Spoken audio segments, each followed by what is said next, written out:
get your point across, but it isn't easy playing Jack in the Box. Nothing's nice inside you, no, nothing's nice inside you.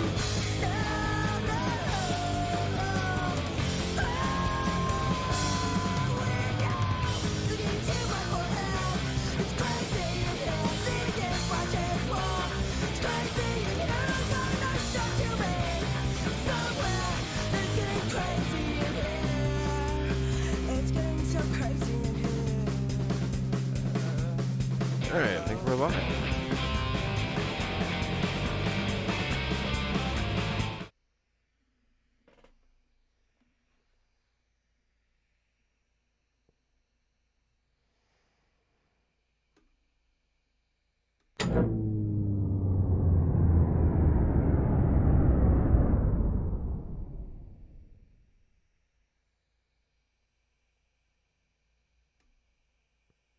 All right, what's everybody?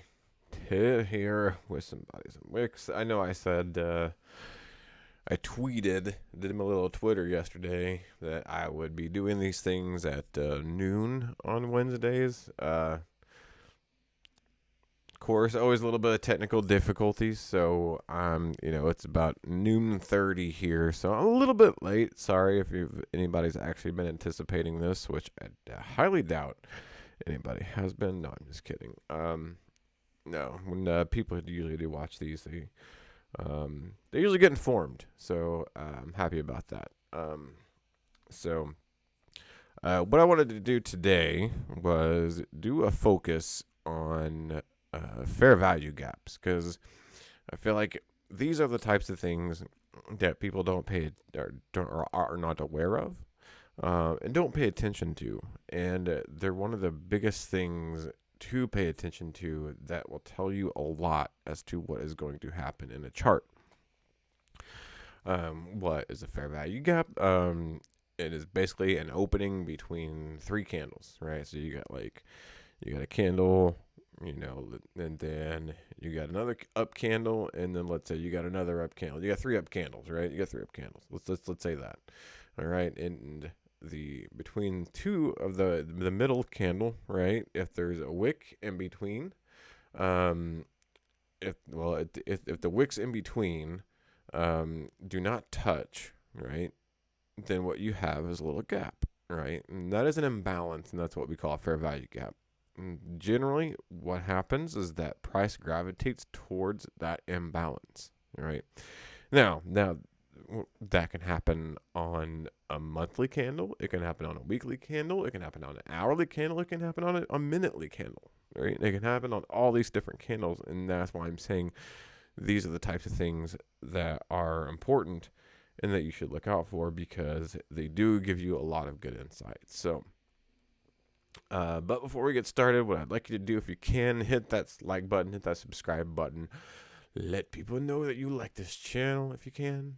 Let people know that you learned something. Share it with your friends if you learned something, because we're going to dive right into it today. And I'm going to jump right into Bitcoin, okay? So I have three different Bitcoin charts up, and we're going to talk about them. First one I actually want to go over is this one.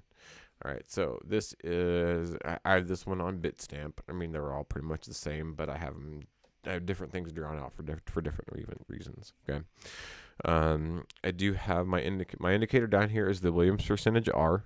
If anybody doesn't know anything about this indicator, it's almost like a not really I forgot which one it's closely related to, but Larry Williams is the one who invented this.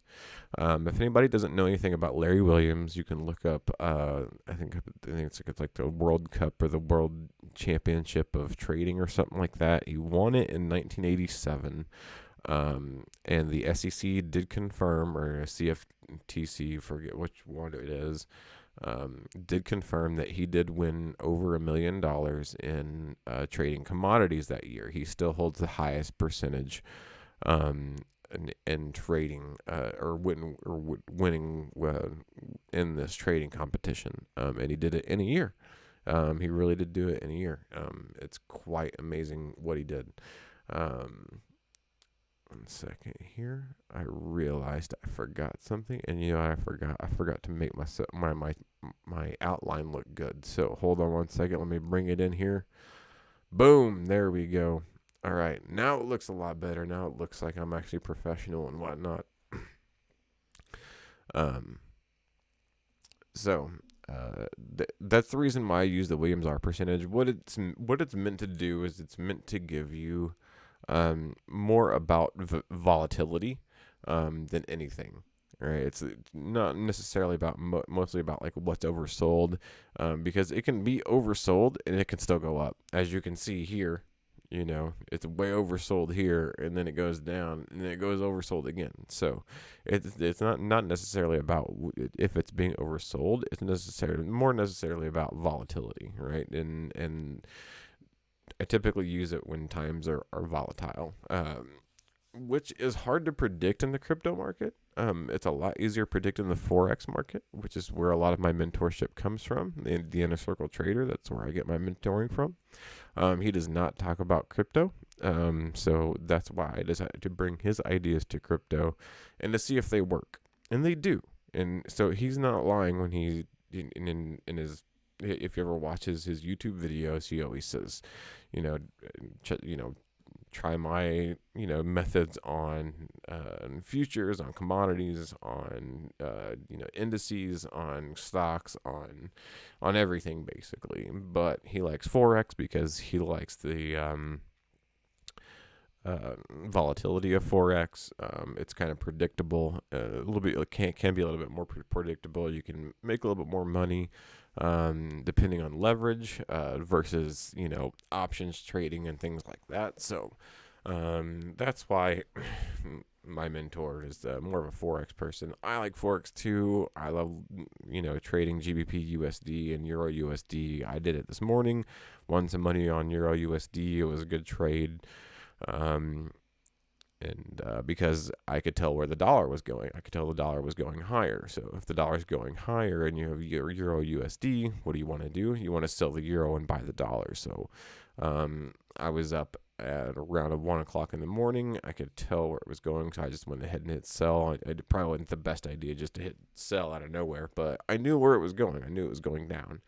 And I looked for the area to where it would go down toward, and that would be more toward like the bottom of a current low.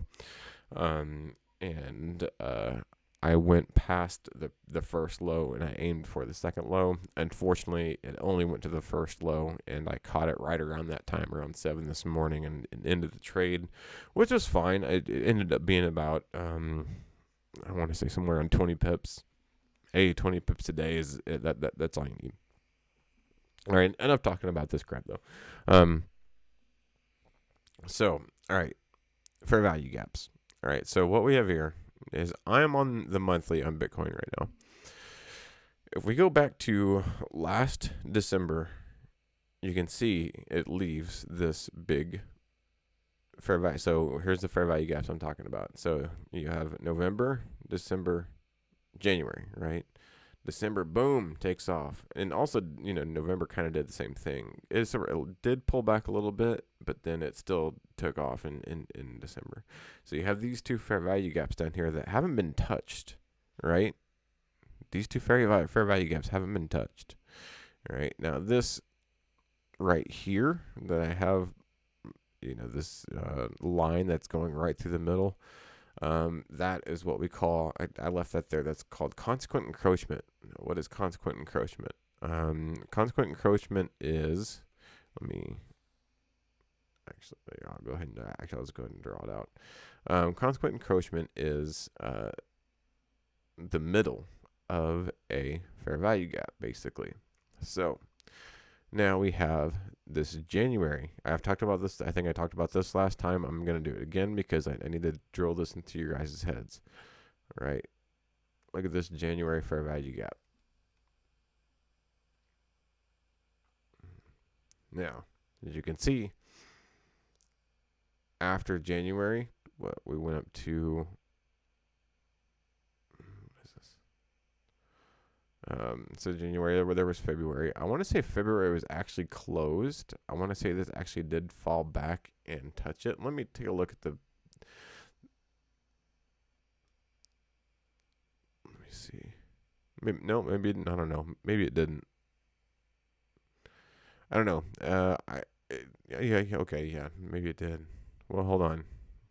Let me see.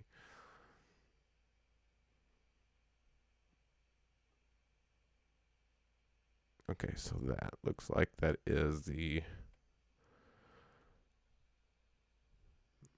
unlock this. Pull this way. Okay, so there was a little bit of a fair value gap. That's what probably caused, okay, the drop. I didn't think about that before. So I'm going to go back to this one. All right. So we also had a little bit of a fair value gap in between these 2 months, right? Why this one decided to change a different color, I don't know. But it looks like there was a little bit of a fair value gap in February, right? So we pull that over. So then we get to April. What was April? Well, I remember February being the month that Elon Musk decided he was going to, put money in, or put his treasuries in Bitcoin. That's what made February freaking take off. And then it pulled back a little bit. Then we had March. March got all the way to the top of the wick. And then we had April. And April is when we caught that high. But then it wasn't long after that is when we got into May and everything dropped. Now, people say, it was oversold. It was, if you think it's oversold, look at Williams percentage down here. This is way oversold here than it was here. And even then, it's diverging. So if you think something is oversold and that's what makes it fall, no, that's really not what it is. What it has to do with it coming back towards these openings, imbalances. That's the word I'm looking for. They want to come back toward these imbalances. All right. Now, when they come back towards these imbalances, what do they want to do? They want to fill them. So if we get in on this imbalance here during the month of January, what does it do? Boom, almost fills it, and then almost fills it, and then almost fills it again before, boom, it finally takes off. Now, the interesting thing about this is that there's also a fair value gap in between June and April. So there's a big one here for May, right? So that's this one right here. And whenever I made this, I put, it was during August. This area is your focus because I figured it would go directly through it or at least fill it. So something of that nature. And it did. Look, if it fills all the way, it almost fills it to a T. It's almost like it's exactly, the candle is exactly the full fair value gap. Pulls back a little bit, fills it again, and then it takes off, right? And that's when we have October, right? Now, October, yeah. So November, toward the end of November, I knew it was going to pull back because it was wanting to close in this gap that it created. And see, this is why I always tell people whenever you see a huge candle or something like that take off, everybody's like, yes, it's like the best thing ever. And I always tell people, just wait, it's going to come back. It's going to want to fill that void that it created, because when the price jumps up, it's going to skip over prices, right? And then even though it looks like it's filled, even though it looks like a solid green candle, there's probably a price in here, a price in here, a price in here, a price. I don't know. There's tons of prices that it could have just skipped over, which leaves a gap. So what is it going to do? It's going to want to fall back and close those gaps and take and enter those prices. This is just part of the algorithm, right? This is just how it is, right? So whenever it came down to here and it didn't close and it pulled back up, I said it's going to fall again, and I called it except for the only thing is I called it at the wrong. I kind of, if you go to my Tradingview, I have an idea that I put out there, and I put where it was going to enter, and I put the stop loss and everything. And this thing just went straight through my stop loss. And I was like, oh, crap. Because I thought it would probably just at least, close up the gap, maybe get down to this weekly. There's a weekly fair value gap in here once we get closer. Maybe get down to that. There's also a daily breaker up in here. I thought it was just going to hit and then take off and then continue moving on from there. But instead, it decided to drop all the way down here. Now, if you think it has anything to do with this trend line, I'm sorry, you're sadly mistaken. This is what we call a phantom trend line, right? The reason we call it a phantom trend line is because trend lines they don't do anything for price. It's not like price is going to hit a trend line and realize that there's a trend line there and go, ooh, I gotta jump up and keep going. This trend line here, it's right here. It's going to tell me to keep going up. No, not at all. If anything, it's going to go against it. Why is it going to go against it? Well, because there's people that think like that think a trend line is going to make it go, oh, yes, we got to keep going. We got to go up. There's a trend line here. Ooh. And what does it do? It goes down into it to take those people out, because there's a lot of people that will have their trades placed, on that trend line, below that trend line, something like that, because they think that it's just going to continue going up like that toward the trend line. Instead, what we're going to have is more than likely we're going to have this thing going sideways for a little bit, I think, personally, because it's going to go right through. I'm going to guarantee you it's probably going to go right through this trend line and do what it did, kind of with this fair value gap here. 1, 2, 3 times it had to fill it. Maybe it's got to do that to this one. For this one that it had open in May. I don't know, but maybe it's got to do that for 3 months. Maybe it's got to do it for January. Maybe it's got to do it for February, and then maybe in March it'll finally take off again. I don't know. But what I do know is that's what it looks for. It looks for these imbalances. Now it did come down and almost fill in this May imbalance, right? Now, if we want to go look at the weeklies, what I think might personally happen is, and everybody's got this theory about three drives in a domed house and all this kind of, I don't know, stuff right here, and here's your 3 drives, right? And then here's your domed house, right? And then there's supposed to be another like castle type thing up at the top, and then it's gonna drop and be bearish. I saw this on Crypto's tweet or something like that, and that guy drives me nuts because he'll draw a triangle and be like, it got rejected. I'm like, come on. And for all you guys out there that are listening right now, in smart money, we don't do triangles. We don't do triangles. We don't do flags. We don't do anything like that. None of that is going to predict price. What's going to predict price is if there is an imbalance in price and where there is liquidity, right? Where there's liquidity is generally at the top bottom of a low or a high, especially if there's equal highs. If there's equal highs, that's where even more liquidity is resting. Why? Because then people go, oh, look, a double top. And they think whenever it gets up to it again, they can sell, and it's just going to go straight through. Usually what happens when it gets up to a double top is it'll go poop, and it goes right up through it, and then pull back a little bit, and then it'll just keep doing it. It keep punching through because people think it's going to sell, and then all of a sudden it goes up. And so it takes people's money because everybody thinking it's going to sell. Because the people that control these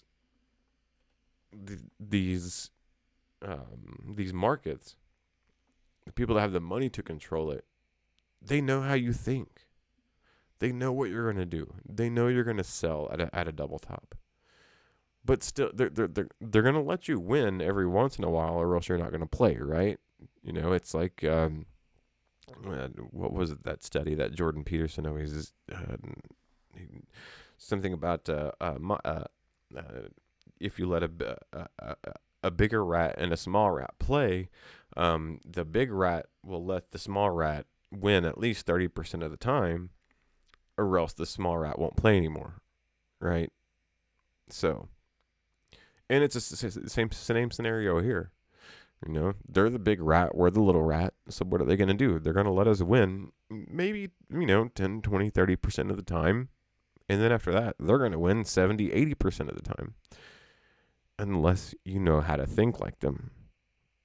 If you know how to think like them, then you're the big rat.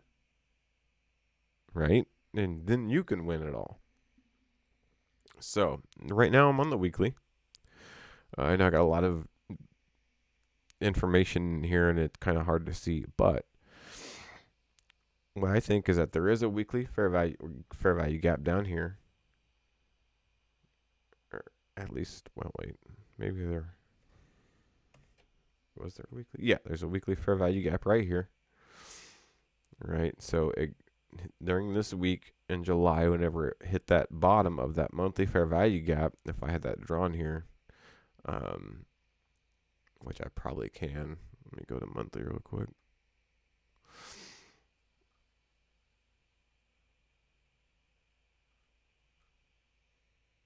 No, okay, so there wasn't a fair value. Fair value gap was down here. That's why.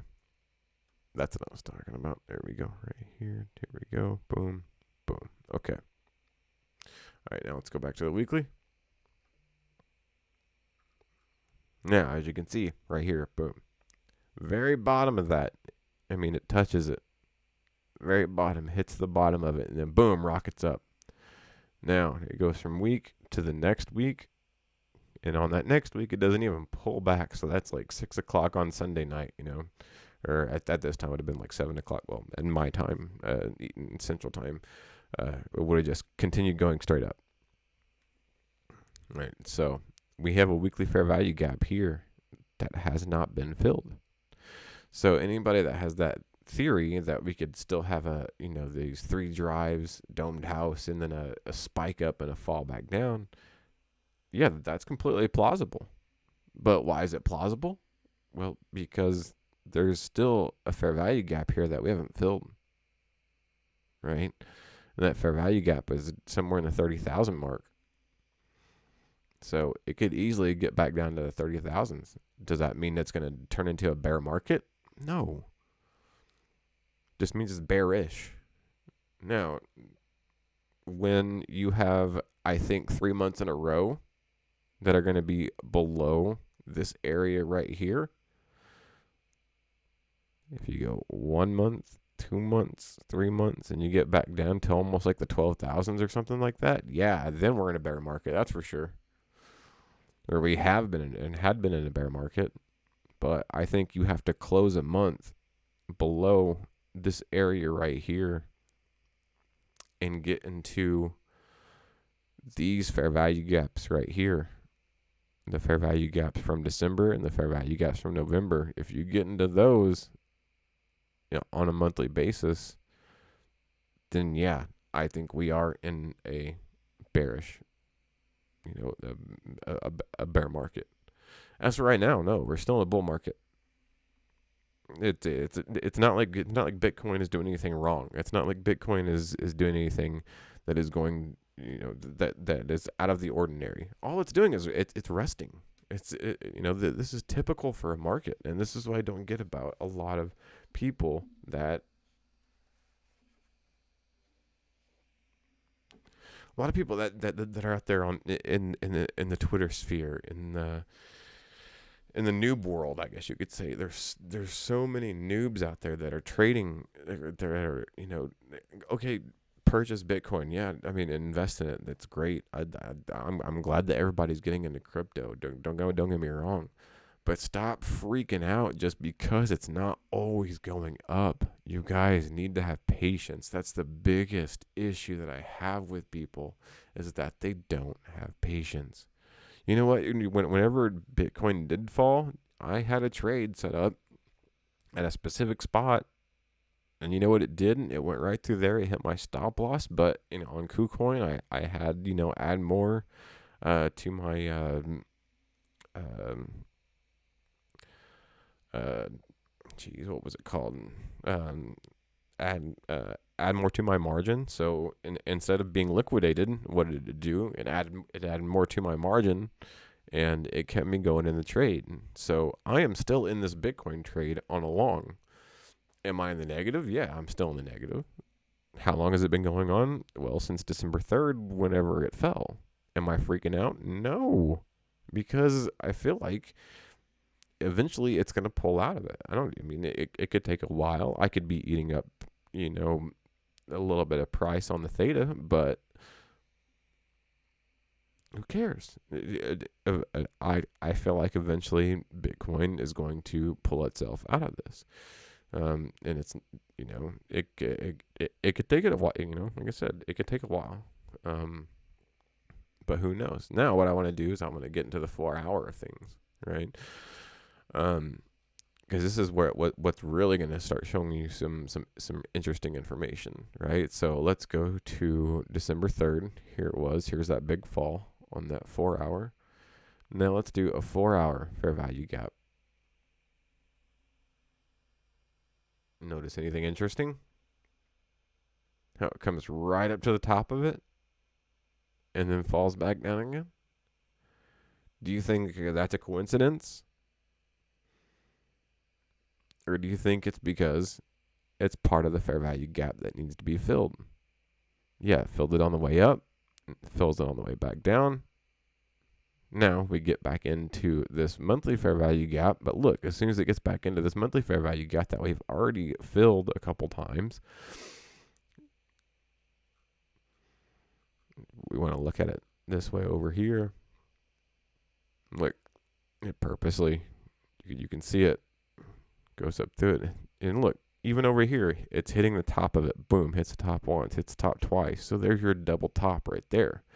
And right here is what I'm talking about. Whenever it gets to a third, it almost makes a third double top, and people start selling. Instead, what does it do? Boom, punches the other way. That's what I'm talking about. These are the things I'm talking about.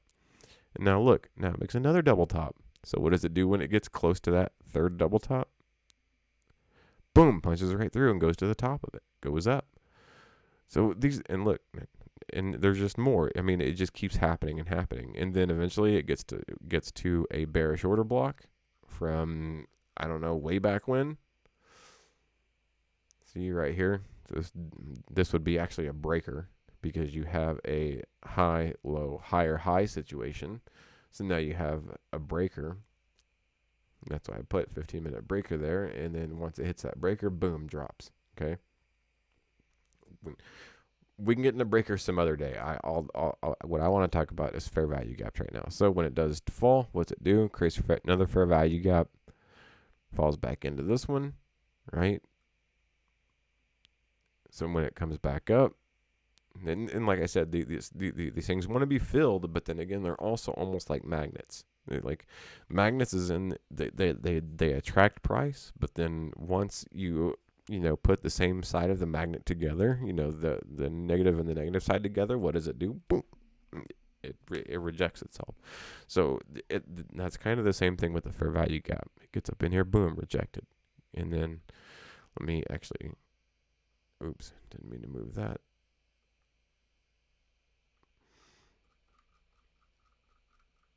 I have no idea what this word is.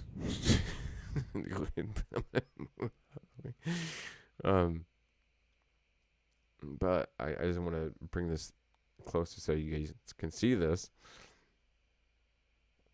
Boom, comes up here, rejected, comes down into this one. What's it do? Boom, rejected, comes up into this one about halfway. That's another thing you need to do. Anytime you get a fair value gap, I'm guessing this one is on a daily, if I'm not mistaken, because actually it may be hourly. I'm not for sure exactly which one this is. But there must have been something. Let me go to hourly really quick.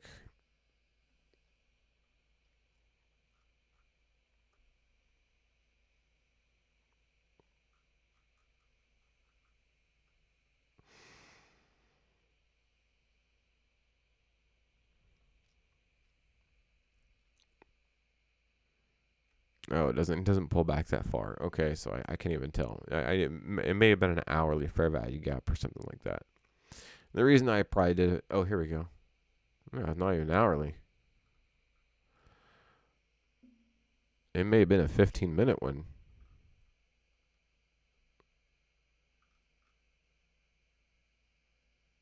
I am not 100% sure. Either way, I'm not going to go back to 15 minutes.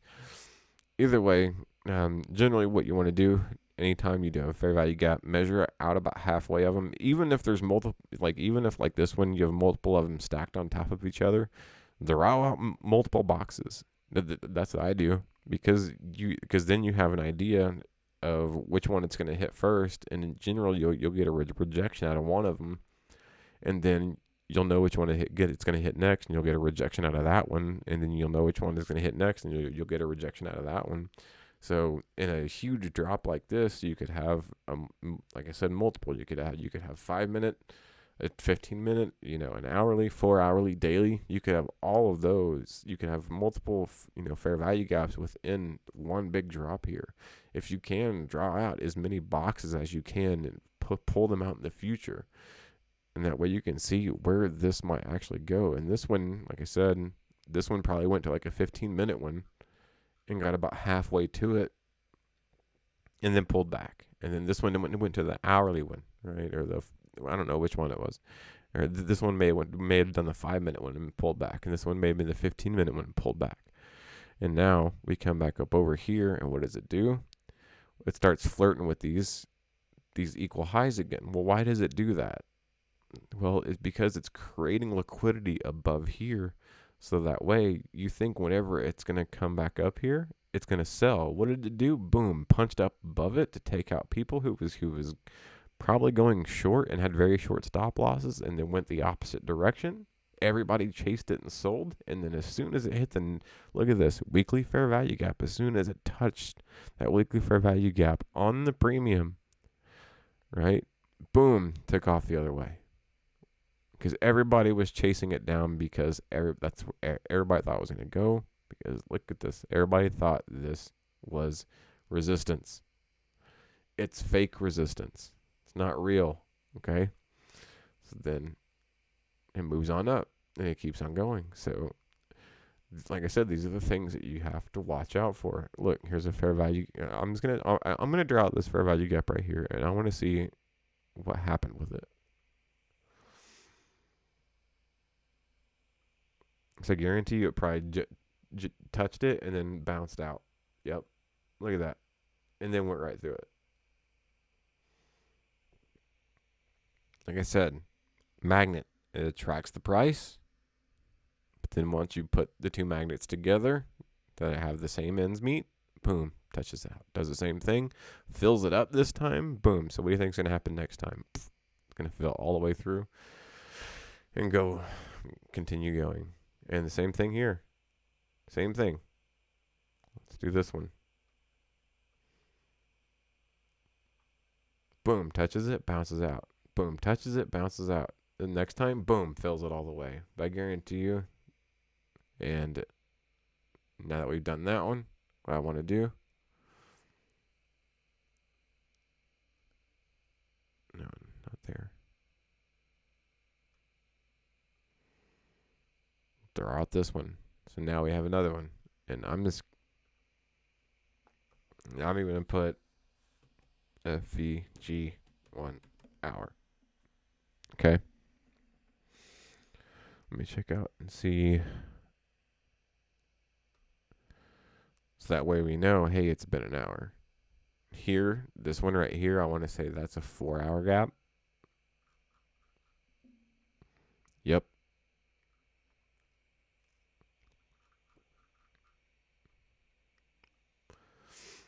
Yeah, 4-hour gap. So what does it do? Gets up to the top. Everybody thinks, oh my God, it's going to go bullish. And then it drops. And everybody goes, oh, no, it's bearish now. No, it's bearish. No, it's doing what it's supposed to do. It's filling in the fair value gap. Now look at it. Now it's taken out. I mean, it's done its job. It's almost filled this. And now I think it's probably going to aim for these highs right here, right? So that's what I would look for next. Look for the next high that it has, right? See if it crosses that. Or what it might do is it actually might pull up to it, touch it, pull back a little bit, and then next time it gets up to it, or when it pulls back a little bit more, pull a fib. That's what I would do. Pull a fib or something like that. And then that way, you know, when it comes back down, it's probably going to reach back into, of course, these, the red candles down in here. Once it reaches down back into this area, especially below the 61.8, that's where I am going to guess that it is probably going to, boom, take off. If it gets to this point and then pulls back. That's if it does that. It may not even do that. It may pull up to this point, pull back just a little bit, and then boom, jump right through. I'm not for sure. What I do know is that, see this wick right here, it's going below this body, right? So that is what we call a rebalance redeliver. Now, what that means is that usually that you can take this candle right here, this red candle that has the wick before it, right? The wick after, or the candle after it, you can usually take that and act like there wasn't even a wick, right? And then that, you can treat that as a fair value gap as well. I know that's a lot to throw at you at once, but you're gonna act as if that is a fair value gap as well. Why? Because of that wick that came down. It went way past it because it's only like in a perfect world, what would happen is that it doesn't matter how big the body is. What would matter is that as long as the wicks on either side touch, you know, even if it's just barely, or maybe it goes a little bit into it, doesn't matter. That's what would happen in a perfect world, right? But that's not what's happening here. Instead, we had this wick go all the way down past the body, and so now you're going to act as if that wasn't even a wick at all, right? That's what we call a rebalance redeliver. Then you can also do this one too, and then this one, instead of this being, I know I made this a 1 hour, now we're going to change it to a 4 hour. And then what you can do, go back to the 1 hour. We're going to go back over to that place and make the 1 hour fair value gaps. Look, there's one right here. Hold on. There we go. And then change up the color or something. That way you know it's not the same box. We'll go with the 1 hours being blue or something. We'll get the 4 hours green.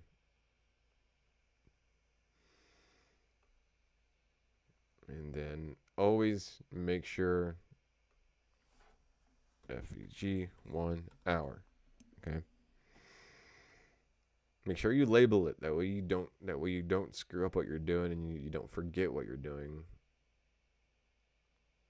Because I've done that so many times. I'm like, oh, what fair value gap is that? Is that a fair value? And then I realized it's not even a fair value gap. It's a breaker or something like that I didn't even label. So there we go. FVG 1 hour. So now we know to watch to see. And look, here we go. Here's another fair value gap. And did you see this already? How it's already went halfway through it.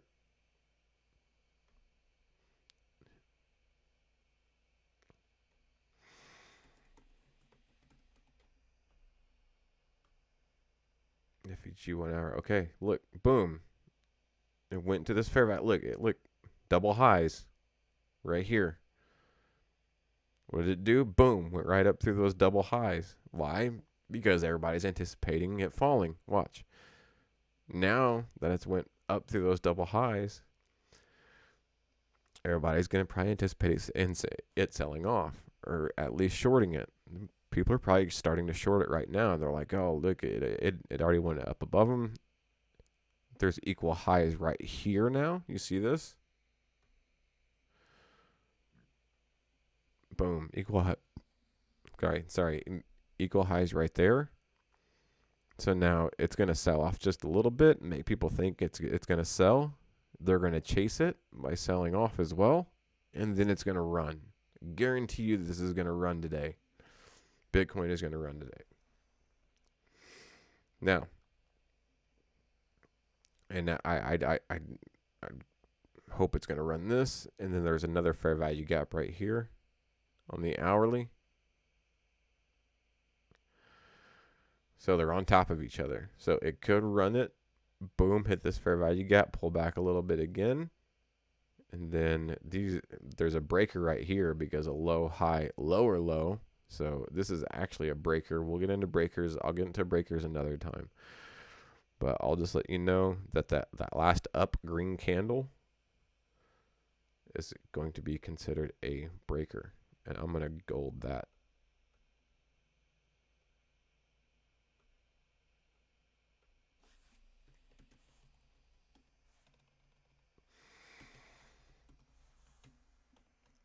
Now it's going to be a positive breaker once it gets on the other side. Right now it's a negative breaker, meaning that it hit the breaker, it's pulling back.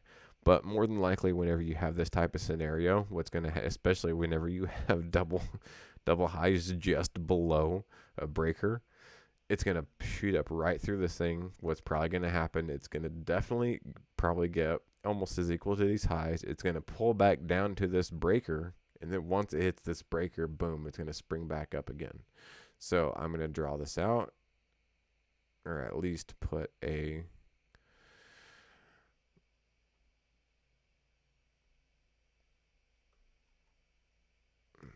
where is it? Path. Pull up to here, right? Pull back down to the breaker area. Boom, get back up to the top of here. Maybe pull back to, see this guy right here? That could be considered another breaker, or this guy right here could be considered another breaker. Boom. And then jump back up to this guy. Boom, bounce back up into here. But then it could, it just depends on what time of day it is too. Then it could start, maybe slowly start going back down or something like that until it reaches back down to, this fair value gap, and then it could bounce out, or it could just take off again. Maybe not that far, maybe jump back up into, this fair value gap or something like that. But this is what I would anticipate for today, right? And I'm actually going to take a screenshot of this really quick, and that way I can tweet it and be like, hey, in case you missed my video, this is what we talked about. And hit the wrong button. I hit the right click instead of the left click. All right. So, anyways, that's what I'm going to do for today. That's all I'm going to do. I may pull some excerpts from this to, I don't know, educate the masses more, but that's all I'm going to do today. And maybe next time I'll talk about a different, coin. But I just wanted to throw that out there on Bitcoin. Wanted to throw out fair value gaps. Wanted to make sure that you understood them, right? And that way you can also, start drawing these out in your own capacity. Now, the breakers, it doesn't have to be a drop. It can be a pump too, right? So it doesn't necessarily have to be a drop. Now, the reason I say that is because I see this guy right here, right? Boom. We've already talked about the pumps that that were fair value gaps. But look, boom, boom, boom, and look. So you can see as it even comes up, pulls back into it, almost tries to get out of it, but then it gets sucked through. All right, gets sucked through down to the bottom, probably because this weekly fair value gap is what it was attracted to, right? All it wanted, and so it jumps back up, into this 4-hour fair value gap. Then it gets about halfway through the hourly fair value gap, and then boom, gets denied. All right, why? Because it's probably trying to get attracted toward this weekly one, right? Boom, hits the weekly, finally gets up through the hourly, boom, fills it up all the way, boom. Then it drops, boom. Now we have more fair value gaps that it has to look for. So, and then in each one of these scenarios, I would say look for a breaker, right? A breaker is, it's either going to be a low, high, lower low scenario, right? Or it's going to be a high, low, higher, high scenario. So if that's the case, then it's going to be your last down candle. That's going to be your breaker, right? And look at this. All the way across, if we put a line at the right there, boom. See that? What happened with these highs? Came right up to it, stopped, boom, came back. Right up to it, stopped, came back. Why? Because this is your bearish breaker. Even though it runs it, we still have a bullish breaker up here. Once we get above that, again, then that's when I would expect it to run. Until then, it may be pulling back, like I said, all the way down back into this 61.8. But anyways, that's all I'm going to do for today. Hopefully you guys found this insightful. Hopefully you learned something. Hopefully I am not just some idiot on Twitter who is, tweeting at Crypto telling him he doesn't know how to do anything with technicals, because he doesn't. I want you guys to start thinking more in terms of smart money and stop thinking in terms of dumb money and triangles and patterns and flags and things like that. Think about two things, right? The two things that you need to think about: what price does and what price is looking for is imbalance, and to fill those imbalances, and that's what fair value gaps are, and that's why they're so important, right? And the second thing is going to be liquidity. It's going to be seeking liquidity, right? And what is liquidity? Well, that's where you have people that have an area to where people have put trades or at least limit trades, things like that, to where they're either going to, it's going to be a sell limit, something like that, to where price can jump into that area, right, and trigger those sell limits, flood the market with liquidity, right, and then go through the stop loss and then take that liquidity. That's what smart money does, right? Does that make sense? I hope that makes sense. All right. But anyways, again, that's all I got for you guys today. I don't want this to be too long. Thank you so much for your time. This is Ted. And remember to always keep your pants on.